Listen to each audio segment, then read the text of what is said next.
Tanse, good evening. I'm Kristen Ashkate. Welcome to APTN National News. Thank you for joining us. Prime Minister Mark Carney met with Inuit leaders in the Northwest Territories on Thursday to discuss the controversial Bill C-5, also known as the One Canadian Economy Act. Inuit Tapiriit Kanatami President Nathan Obed says he was reassured the law will not violate modern treaties. APTN Sav Jones has more. Inuit leaders had a lot to discuss during a meeting with Prime Minister Mark Carney early Thursday. Along with the One Canadian Economy Act, or Bill C-5, the Inuit Crown Partnership Committee has identified 14 priority areas they want to work on with Canada. Whether it be the Child First Initiative, the ongoing housing crisis, and the necessary actions to resolve it, the work that still needs to be done on education and on language and infrastructure. All of these things I hope we can have fulsome conversations about today. Inuit Tapiriit Kanatami President Nathan Obed co-chaired the meeting, saying having it so soon after the federal election shows the government's willingness to work with Inuit. Going in with a third of his cabinet to discuss Bill C-5, Carney said it was a charged agenda. This opportunity to build major projects, nation-building projects across Inuvik, across the Northwest Territories, across Canada, in partnership. So that will be the core of our discussions today, but as well we'll address issues around Arctic security, defense, and education, health, social services for our people. C-5 has been widely controversial throughout Canada, with fears that it threatens Indigenous sovereignty. But after the meeting, Obed said he felt reassured the bill will not violate modern treaties. I'm really optimistic about the ability for Canada to respect our agreements in this implementation phase of Bill C-5. But still, these are early days, and we look forward to the conversations ahead. Northern and Arctic Affairs Minister Rebecca Chartrand shared what was said to calm Obed's fears. What we told Nathan Obed is that these processes have already been established. So when we look at the modern treaties, we know that we have to abide by the regulatory and the environmental assessments, and that's what we're going to do. Virginia Mearns in Inuvik from Nunavut was also announced as the new Arctic ambassador. Obed said he personally recommended her for the role and is very pleased with her appointment. Sav Jones, APTN National News, Winnipeg. And stay tuned for Dennis Ward's one-on-one interview with Prime Minister Mark Carney later in the show. 3 miners in BC are currently trapped a half a kilometer underground after 2 cave-ins happened at the Red Chris mine on Tuesday. The mine is located in a remote area in northwestern BC. The names of the miners have not been released, but 2 are from BC and the other is from Ontario, and all 3 were there for contract work. The 3 men were able to make it to a safety chamber that has enough food, water, and oxygen for 16 people.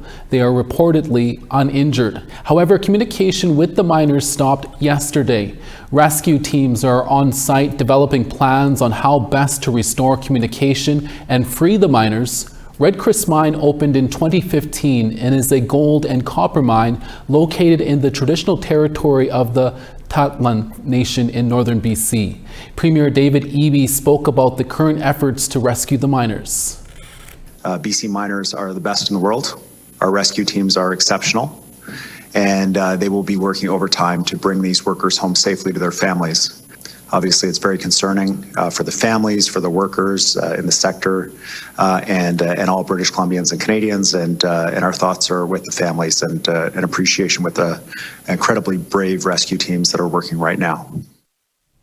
As the United States continues to impose tariffs on Canada and Mexico, a First Nation in southern Saskatchewan is working to protect Indigenous trade. North American leaders are meeting this week to discuss how to keep trade moving. APTN video journalist Rachel May spoke with Chief Roger Redmond, who is currently in Mexico promoting an Indigenous trade model. We're exercising our sovereignty and implementing it and operationalizing it through mechanisms that that we've always had as Dakota people, as Indian people. Standing Buffalo Dakota Nation Chief Roger Redman is in Mexico to announce the Standing Buffalo Economic Corridor Initiative. He is at the Commission for Environmental Cooperation, or CEC, to seek recognition from world leaders to move his initiative forward. The CEC is hosting a public forum in Mexico City from July 24th to 25th. The CEC brings together Mexico, Canada, and the U.S. to address environmental issues and avoid conflict between trade and environmental policies. Operationalizing using existing legislation, international legislation, on incorporating and revitalizing ancient trade routes. The initiative is a First Nations-led plan to promote trade, protect the environment, and build infrastructure through partnerships with Canada, the U.S., and Mexico. It will reconnect the historic Oceti-Sakowin trade network that once linked the Mississippi Basin to the Canadian Rockies. It also includes creating the Dakota-Lakota Cross-Border Trade Authority to issue licenses, verify goods, and network with all governments. So we have mechanisms in place on how everybody would collectively benefit from that. So we've given the province notice, we've given some of the industry players notice that we have our own consultation framework and our own legislative authority stemming from our traditional governance systems. And the trade route is one of them. Chief Redman says a Sovereign Alliance consultation will set legal rules for project approvals, cultural reviews, and monitoring. The nation presented the Economic Corridor Initiative to Canadian Environment Minister Julie DeBruson, U.S. EPA Administrator Lee Zeldin, and Mexico's Environment Secretary Alicia Barcena. Redman says the initiative is made in good faith, stressing that First Nations-led environmental law is key to North America's future in climate, conservation, and trade. We work together, we stick together, we're stronger. So when one nation succeeds, we all succeed. Rachel May, APTN National News, Saskatoon. As we mentioned yesterday, our Dennis Ward is in the Northwest Territories, where he had a one-on-one interview with Prime Minister Mark Carney in Carney's hometown of Fort Smith. It is the first time APTN National News has sat down with a Prime Minister since Prime Minister Justin Trudeau in June of 2016. Here is part one of that interview with Dennis and the Prime Minister. Appreciate you doing this for us. It took a while. We were trying to get you before the Liberal leadership, but here we are in your hometown. What's it like to be back? Well, it's great. It's always great to go home, and pleasure to be in Fort Smith any time of the year. Last time I was here was 2009, I think. It was just after. It was during the financial crisis, and it was probably during March or so. So it was wasn't green like this, but it's great to be back, and we've got a lot on, and that time was a time of crisis, and Canada getting through that. We've got a different set of challenges now that are coming again from outside of our borders, and we've got a lot of options to address it and build out, and that's part of why I'm here. Well, you made a couple of stops today, one at the community center. Yep. I believe her name was Connie, greeted you with a sign saying, "We love you, Mark, but you scrap Bill C-5." Is that something you've been hearing a lot? No, actually. It was nice of Connie to come out with a sign with a couple of people, but no, I haven't heard a lot, and we spent last week, a couple of things. One, last week met with physically over 250 First Nations chiefs, Grand Chiefs. In particular, after Alberta virtually, there were more there, another 50, 75 guests as well, to talk through the beginnings of the approach going forward, what C5 does. And all it does at this stage is it makes things possible.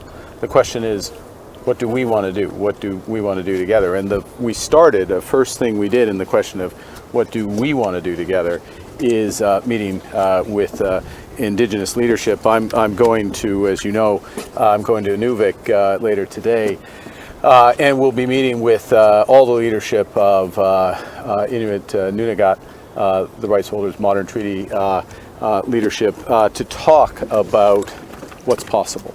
Right. What they want to do. And I think that's the important point. Sometimes you need to create the conditions, and that's what we've done, is to create the conditions for possibilities. And then the question is, what are people for It's a big country. We've got lots of opportunity, and the question of which of those do we want to pursue? I guess depending on who you were listening to, the First Nations Summit has been panned a little. Some walked out. The youth couldn't make it in. Some were saying, ministers were the ones doing all the talking. I guess what is your take on how the summit went? It went very well, and I will tell you that the number of rights holders, the number of Grand Chiefs that came directly to me with specific proposals that have followed up with us on specific ideas is immense. And again, we're going to focus where people want to do things, right, where people are for. Understand that and it's true, Dennis, in any time.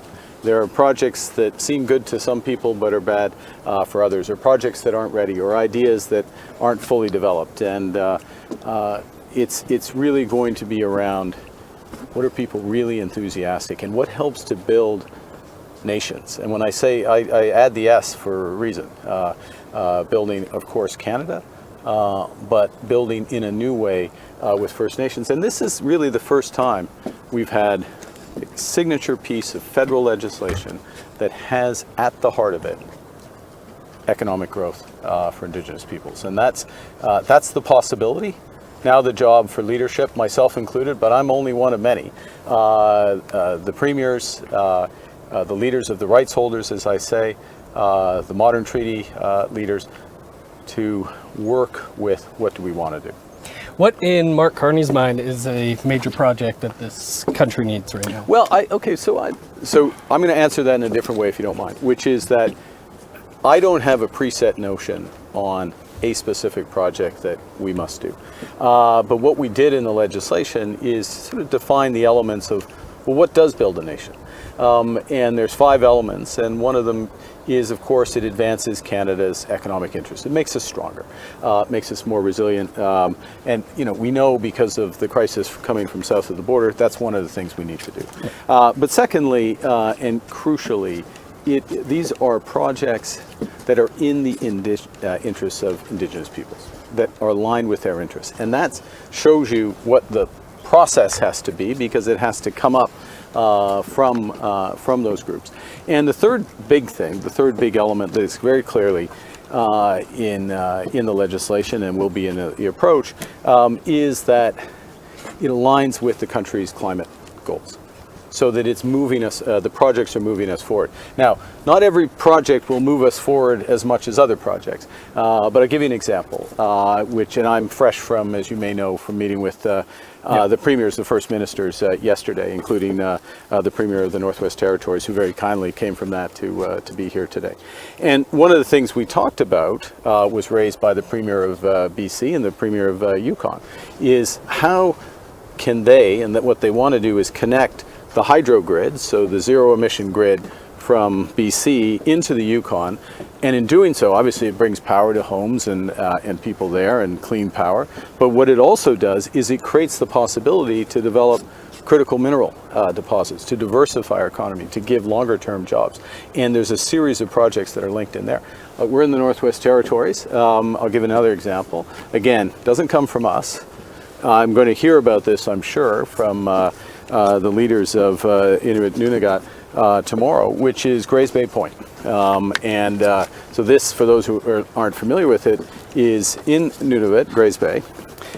It is a potential new port, but the key thing about the port is it links and opens up opportunity in Nunavut, but as well in the Northwest Territories for economic development, for links and transportation corridor up into that. It creates the possibility that we build new relationships with Europeans, which provides some diversification from our exposure to the Americans. It's a very exciting project. Now, we will potentially support that, provided it has the full support of the Indigenous peoples all the way along the corridor. It seems to have a lot of support, but we've got to make sure that it's there, provided that we can see the broader economic benefits. We don't want to build a port and nothing flows through it, and that we get some private sector money to make sure that it's not just the Canadian taxpayer that's paying. And part 2 of that interview will air tomorrow on our Friday newscast in the evening.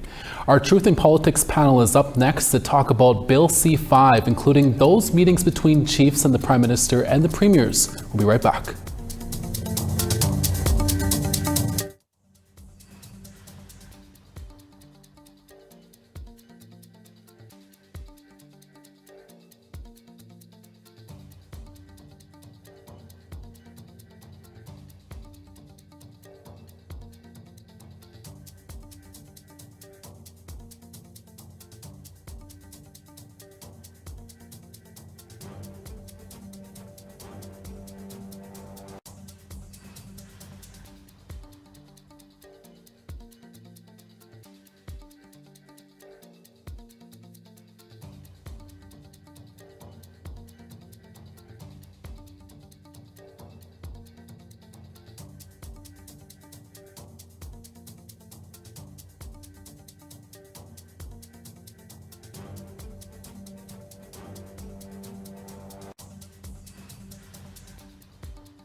Welcome back.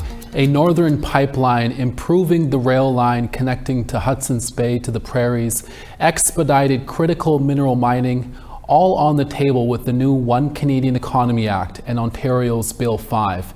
Great for Canada, but perhaps with US tariffs on the horizon. But how does all of this affect First Nation rights? Our Truth in Politics panel will dig into this. Jennifer Leywitz is back. She is a CEO with Pasquale Strategies, and Winnipeg Free Press columnist Negon Sinclair is here too.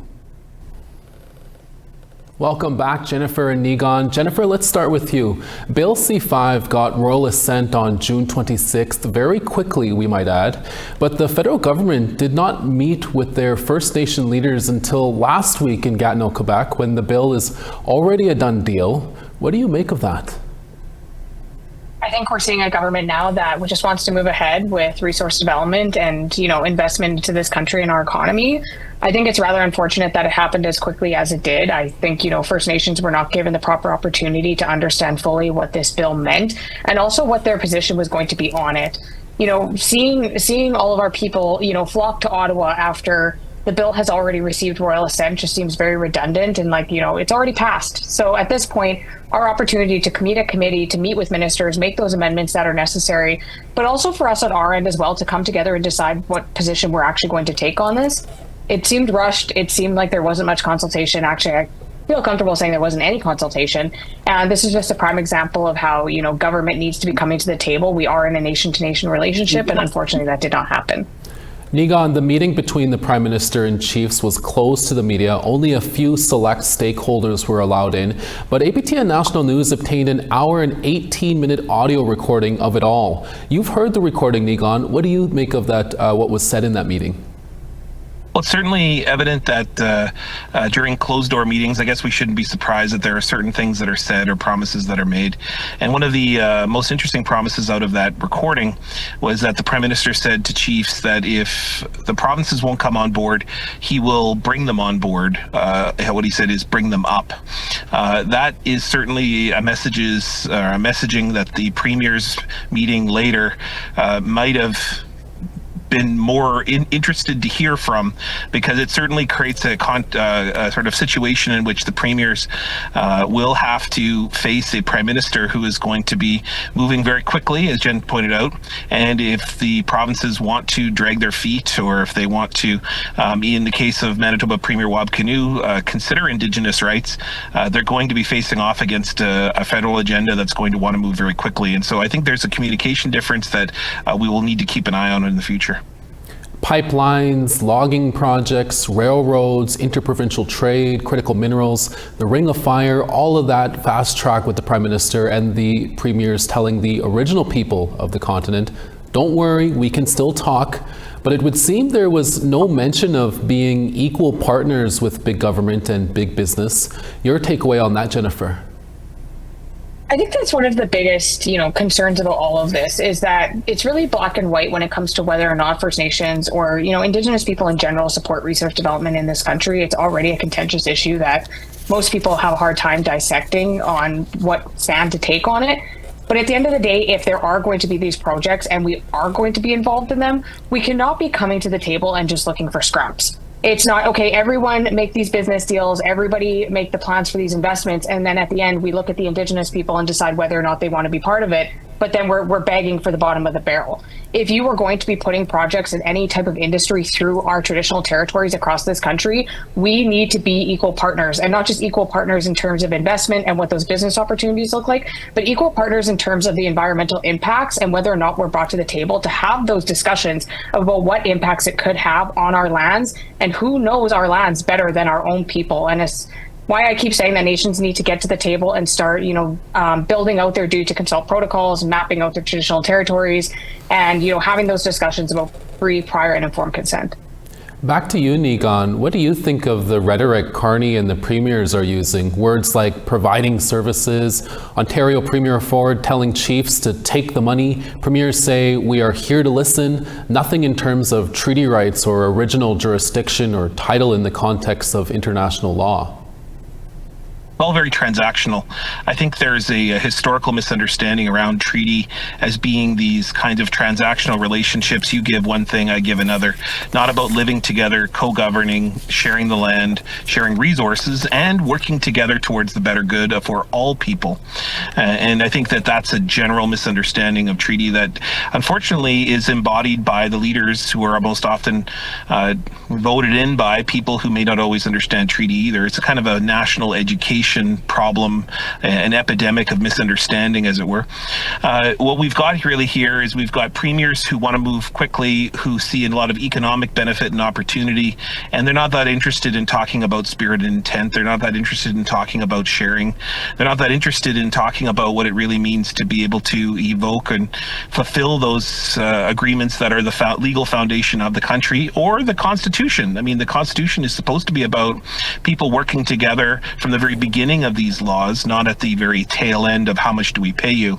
It's supposed to be about working together from the very outset for the betterment of all. And one of the side benefits to all of this, of course, is that when we do fulfill the treaties, we will save the land. We will give air. We will have fresh food to eat, clean water to drink. And I think Canadians need to understand that. Let's wrap this part of the discussion for now and move on to the podcast. We have photo of the day and weather up next. Stay with us.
Thanks for staying with us. Time now for our photo of the day. An amazing photo of a humpback whale breaching in the Salish Sea just south of Vancouver Island. Malachi Aaron captured this moment while out on a wildlife tour. Thanks for sharing, Malachi. If you would like to be featured as our photo of the day, send us your pictures to share at aptn.ca. Time now to take a look at tomorrow's weather forecast. On the east, St. John's 22 in showers, Halifax partly cloudy and 27. Cartwright 21, Le Grand River 20 in rain. Montreal 27 in showers there, Quebec City 26. 31 in Toronto, Sarnia 27. Sioux Lookout 26, Wawa 21. 20 in Churchill in showers there, Thompson 22. 30 in Winnipeg, 28 in Princess Harbour. 28 in Swift Current, Regina showers and 31. Rain in La Ronge at 24, Buffalo Narrows 23. Showers in Grand Prairie at 22, High Level 23. 28 in Medicine Hat, Calgary 19. Campbell River 21, Kamloops 23. 21 in Prince George, Prince Rupert showers and 15. 20 in Watson Lake, rain in Mayo at 19. Sunny in Fort Simpson at 22, Trout Lake 23. We had such a jam-packed show. That's your evening newscast for this Thursday. Our daytime newscast is back again tomorrow at 12 p.m. Winnipeg time. Please join us then. From our HQ in Winnipeg, Kwana Hai Hai Miigwech for watching, and we'll see you again next day.